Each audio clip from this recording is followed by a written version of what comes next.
మాతృదేవోభవ, పితృదేవోభవ. నేను మీ శ్రీధర్. నా phone number 9295909819. ఇప్పుడు మనము 16వ తారీఖు జూన్ నెల 2025 నుండి 30వ తారీఖు జూన్ నెల 2025 వరకు గోచార పక్ష ఫలితాలు, అంటే ఈ 15 రోజుల దాన్ని పక్ష ఫలితాలు అంటారు. ఈ పక్ష ఫలితాల్లో గోచార ఫలితాలు ఏ విధంగా ఉన్నాయనేది సశాస్త్రీయమైన పద్ధతిలో తెలుసుకునేటువంటి ప్రయత్నించారు. వృషభ రాశి వారికి 16వ తారీఖు జూన్ నెల 2025 నుండి 30వ తారీఖు జూన్ నెల 2025 వరకు ఈ 15 రోజుల పాటు గోచార ఫలితాలు ఏ విధంగా ఉన్నాయనేది సశాస్త్రీయమైన పద్ధతిలో తెలుసుకునేటువంటి ప్రయత్నం చేద్దాము. ఇందులో నాకు కల్పితం కానీ ఏదో మిమ్మల్ని ఇంప్రెస్ చేయాలని కానీ ఏవి కల్పితాలు ఏమీ ఉండవండి. అలాగే కొన్ని గ్రహాల ప్రతికూలంగా ఉన్నా సరే మీరు ఏమీ కంగారు పడద్దండి, అన్నీ సర్దుకుంటాయి. దానికి రెమెడీసే మనకి ఇది దోషమని చెప్పినటువంటి వారి పరిష్కారాలు కూడా చెప్పారు. అవి కూడా మీకు నేను చెప్తాను, అవి కూడా ఆచరించుకోండి. ఆ ఇబ్బందుల నుంచి కొంచెం బయటపడేటువంటి అవకాశం తప్పకుండా ఉంటుంది. ఓకే, ఇప్పుడు ఈ వృషభ రాశి వారికి తీసుకున్నట్టయితే జన్మల్లోనే శుక్రుడు ఒక్క 2 రోజులు మాత్రం సంచారం చేస్తూ ఉన్నారు. మరి మిగతా మనం చెప్పుకుంటున్నటువంటి పక్ష ఫలితాలు కాబట్టి మిగతా 13 రోజులు ఏంటి? ఏం లేదండి, ఆయన మేషంలో అంటే ఈ వృషభ రాశికి వ్యయ స్థానంలో అక్కడ 28వ తారీఖు వరకు 16 నుంచి 28 వరకు అక్కడ సంచారం చేస్తూ ఉన్నారు. ఇక్కడ ఈ వ్యయస్థానంలోనూ జన్మస్థానంలోనూ కూడా శుభ ఫలితములు ఇచ్చేటటువంటి ఏకైక గ్రహం ఏదైనా ఉన్నది అంటే అది శుక్రుడే. కాబట్టి ఈ శుక్రుడు 2 స్థానాల్లోనూ కూడా చాలా మంచి ఫలితాలు ఇస్తాడు. జన్మల్లో ఉన్నప్పుడు మంచి ఆలోచనలు, మంచి ప్రవర్తన, దైవభక్తి, భార్యాభర్తల మధ్యన ప్రేమానురాగాలు ఇట్లాంటివన్నీ ఉంటాయి. అలాగే ఎక్కువ రోజులు వ్యయ స్థానంలోనే సంచారం చేస్తున్నారు. ఆ వ్యయ స్థానంలో ఉన్నప్పుడు మొత్తం శత్రువులుగా ఉన్న వాళ్ళు కూడా మిత్రులుగా అవుతారు. మనకి దైవభక్తి బాగా పెరుగుతుంది. ఏమండి, ఖర్చులు తగ్గుతాయి, ఆదాయం పెరుగుతుంది, మనోవిచారం అలాంటివి ఏమీ ఉండవండి. మనసు చాలా ఉల్లాసంగా ఉత్సాహంగా ఉంటుంది. అట్లాగే ధన ఆదాయం చాలా ఎక్కువగా మీరు ఊహించిన దానికంటే కూడా ఎక్కువగా ధనాన్ని ఆ శుక్ర భగవానుడు ప్రసాదిస్తూ ఉన్నాడు. అట్లాగే లలిత కళల్లో ఎవరైతే ఉన్నారో వారందరికీ కూడా చాలా అనుకూలమైనటువంటి పరిస్థితులన్నీ శుక్ర భగవానుడు ఇస్తాడు. అట్లాగే షేర్ మార్కెట్లో పెట్టేటటువంటి వారికి చాలా అనుకూలమైనటువంటి కాలము. అలాగే సినిమా రంగంలో ఉన్నటువంటి వారికి, టీవీ రంగంలో ఉన్నటువంటి వారికి, సోషల్ మీడియాలో ఉన్నటువంటి వారికి కూడా చాలా చక్కటి ఫలితాలని శుక్ర భగవానుడు ఈ వృషభ రాశి వారికి అందజేయబోతున్నారు. కాకపోతే ఈ వృషభ రాశి వారికి బుధుని యొక్క సంచారము ద్వితీయ, తృతీయ 2 స్థానాలలో సంచారం చేస్తూ ఉన్నారు. బుధుని యొక్క సంచారము 16వ తారీఖు నుంచి 23వ తారీఖు వరకు మిథునంలో అంటే 2వ స్థానంలో సంచారం చేస్తూ ఉన్నారు. ఇక్కడ 2వ స్థానంలో మీకు ధనం బాగా వస్తుంది, మాట బాగా సౌమ్యంగా ఉంటుంది. అలాగే కుటుంబంలో చాలా ఉల్లాసం, ఉత్సాహంగా ఉండటం ఇవన్నీ జరుగుతూ ఉంటాయి. ఈ విధమైన ఫలితాలన్నీ ద్వితీయ స్థానంలో ఇస్తే, ఇక తృతీయ స్థానంలో 24 నుంచి నెలాఖరు వరకు అంటే 30వ తారీఖు వరకు తృతీయ స్థానంలో సంచారం చేస్తున్నారు. ఆ తృతీయ స్థానంలో మాత్రం ప్రతికూలమైన ఫలితాలే ఉంటాయి, అనుకూలమైన ఫలితాలు రావు.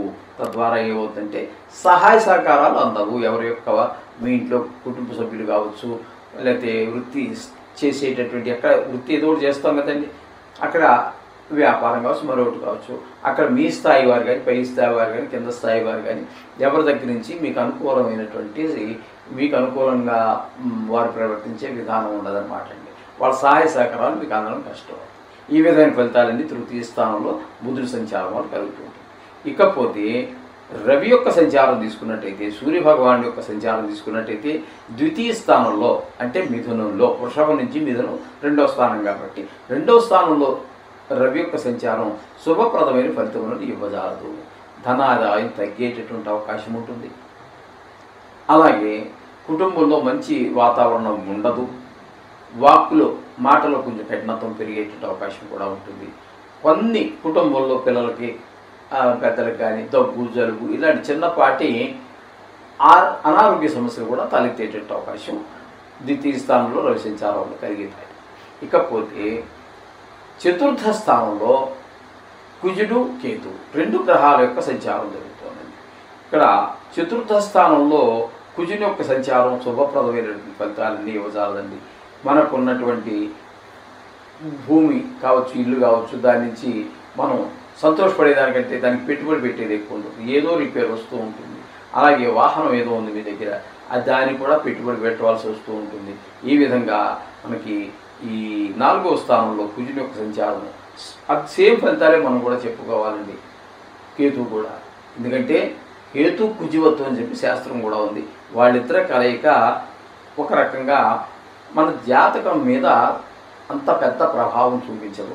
వీరిద్దరూ కలిసి ఉండేది కూడా చాలా తక్కువ కాలం అండి. మళ్ళీ కుజుడు ఆయన టైం అయిపోగానే మళ్ళీ పక్కకి వెళ్ళిపోతారు. దగ్గర నెల 15 రోజులు పక్కనే ఉంటారు ఆయన. ఆ తదుపరి అయితే ఈ కాలంలో మనకి మనిషి మీద పెద్ద ప్రభావాలు ఉండవండి ఇవన్నీ. కానీ మనకి ఈ లోకం మీద మనకి మేదిని జాతకం అని చెప్పేసి ఈ వ్యవసాయదారులకి ఈ ప్రపంచ పరిస్థితుల గురించి, ఈ దేశకాలమాన పరిస్థితుల గురించి వాళ్ళకి కొంచెం చెడు చేసేటట్టు అవకాశం ఉంది. ఇప్పుడు మనం చెప్పుకుంటున్నది కేవలం మనుషులకి మాత్రమే గోచార ఫలితాలు చెప్పుకుంటున్నాం కాబట్టి అది ఇప్పుడు మనం ప్రస్తావించవలసినటువంటి అవసరం అయితే లేదు. ఈ విధమైనటువంటి ఫలితాలన్నీ కూడా చతుర్థ స్థానంలో కుజుడు కేతుడు సంచారం వల్ల మనకి చాలా చాలా చాలా తక్కువ ఉంటుందండి. దీని గురించి ఏదో దీని భూతద్దంలో చూసేసి నేను మిమ్మల్ని భయపెట్టేసి ఇవన్నీ అక్కర్లేదండి. జరుగుతుంది 4 రోజులు, అంతకంటే తను మునిగిపోయేది ఏం లేదు. వ్యక్తిగతంగా ఇది పెద్ద ప్రభావం చూపించేటటువంటిది కాదు. అయిందండి. ఇకపోతే 10వ స్థానంలో రాహు యొక్క సంచారం జరుగుతుందండి. వృషభ రాశి వారికి రాహు యొక్క సంచారం 10వ స్థానంలో చేసేటటువంటి వృత్తిలో ఎదుగుదల కనబడదు. కానీ కొన్ని సందర్భాల్లో ఎందుకు పెరుగుతుందో తెలుసు. సడన్గా బాగా పెరిగిపోతుంది, అంటే బాగా లాభాలు వస్తాయి కొద్ది రోజులు. మనం చెప్పుకున్న 15 రోజుల్లోనే అక్కడ సడన్గా 2 రోజులు మంచి వ్యాపారం జరుగుతుంది. మనం ఊహించిన కంటే కూడా ఎక్కువగా లాభాలు కూడా అట్లా ఉంటాయి. తదుపరి సడన్గా డౌన్ అయిపోతుంది. ఎందుకు డౌన్ అయిపోయిందో కూడా అర్థం కానిటువంటి పరిస్థితి. అట్లాంటివన్నీ ఉండేటువంటి అవకాశాలన్నీ కూడా 10వ స్థానంలో రాహుగ్రహ సంచారం వల్ల జరుగుతూ ఉంటాయి. ఇకపోతే ఏకాదశ స్థానంలో శని భగవాను యొక్క సంచారం జరుగుతోందండి. శని భగవాను యొక్క సంచారం మాత్రం ఏకాదశంలో అద్భుతమైనటువంటి ఫలితాలన్నీ కూడా మనకి ఇవ్వబోతున్నారు. ఆదాయం బాగా పెరుగుతుంది. అందరు సహాయ సహకారాలు అందుతాయి. ఏదైనా వ్యవహారం ఒకటి కొత్తగా ప్రారంభించాం అంటే దాంట్లో మనకు తెలివితేటలు బాగా పనిచేస్తాయి. మన నిపుణత పెరుగుతూ ఉంటుంది. ఈ విధమైనటువంటి పరిస్థితులన్నీ కూడా మనకి ఈ ఏకాదశ స్థానంలో శని భగవాను వల్ల కలుగుతాయండి. ఇకపోతే అంతవరకేనండి. అయితే ఈ మధ్యకాలంలో అంటే ఈ 15 రోజుల్లో 16వ తారీఖు నుంచి 30వ తారీఖు లోపల ఎవరైనా కొత్తగా శిశువు న్యూ బోర్న్ కొత్తగా శిశువు జన్మించినట్టయితే వాళ్ళకి కాలసర్పదోషం వర్తిస్తుంది. అంతేకాకుండా ఈ నెలలో 22వ తారీఖున ఆర్ద్రకార్తి అని చెప్పేసి అశ్విని భరణి కృతిక రోహిణి అవి వెళ్ళిపోయి మృగశిర కూడా వెళ్ళిపోతుంది. రేపు 22వ తారీఖు తోటి వెళ్ళిపోయి ఆర్ద్రకార్తి వస్తుందండి.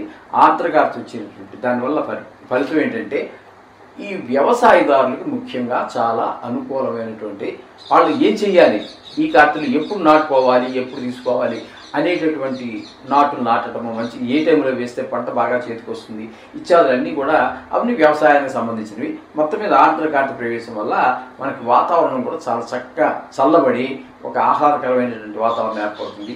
ఇదే కార్తీలో మీకు అందరూ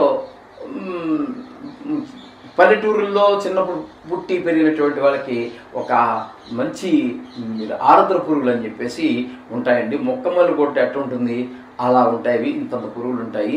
ఇది ఈ 12-13 రోజులు ఒక కార్తీ అంటే సుమారుగా మనకి ఒక కొద్ది రోజులు మాత్రమే ఉంటుంది. ఒక కార్తీ ఇంచుమించుగా సుమారుగా చెప్పాలంటే 13 రోజులో లేదా 14 రోజులు మాత్రమే ఉంటుంది. ఈ 14-13 రోజుల్లో ఆ పురుగులు ఉంటాయి. తర్వాత మళ్ళీ మీకు కనపడడం, ముందు కనపడడం, అవి కంటికి ఆనందం. దాన్ని ఇలా టచ్ చేస్తే కూడా చాలా ఎంతో బాగుంటుంది. దాన్ని చూడడానికి బాగుంటుంది, నేత్రానందంగా ఉంటుంది. ముట్టుకుంటే స్పర్శానందం, చక్కటి పరిస్థితులన్నీ ఏర్పడుతూ ఉంటాయండి. అందుచేత మీరు కొన్ని గ్రహాలు ప్రతికూలత ఉన్నప్పటికీ కూడా మీరు కంగారు పడవలసినటువంటి పని ఏమీ లేదు. అలాగే ప్రతిరోజు కూడా మనం ఏ ఏ విషయాల్లో మనకి ప్రతికూలంగా ఉందో మనం చూసుకున్నాం కదండి. అందుచేత మీరు తప్పకుండా ఆయా విషయాల్లో తగు జాగ్రత్త తీసుకుంటూ నవగ్రహాలకు సంబంధించినటువంటి ఈ బీజాక్షరాలు, మంత్రాలు, లేకపోతే ఏవో చాలామంది పెద్దలు చాలా చెప్పారు. వాటిలో ఏది మీరు ఆచరించినా మీరు వీటి నుంచి చాలా ఈజీగా మనం బయటపడచ్చు. 15 రోజులు పెద్ద కష్టమేమి కాదు, చాలా తక్కువ కాలమే కాబట్టి మంచి శుభాలన్నీ పొందండి. శుభం భూయాత్.